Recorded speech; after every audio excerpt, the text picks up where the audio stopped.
ako. Si Suarez. Si Victor Suarez. Sinungaling ka, alkalde.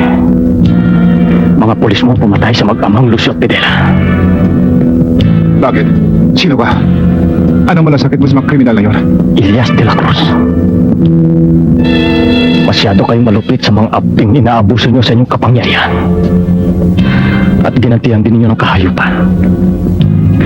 Ang taong naglagay sa inyo sa pwesto. Sinong taong yun? Si Macario Manabat. Bubuhayin kita, alkalde. Pero tandaan mo mukhang to.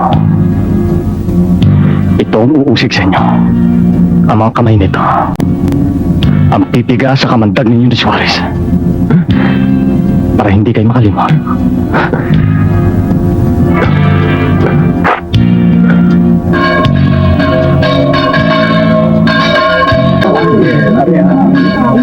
Ako din.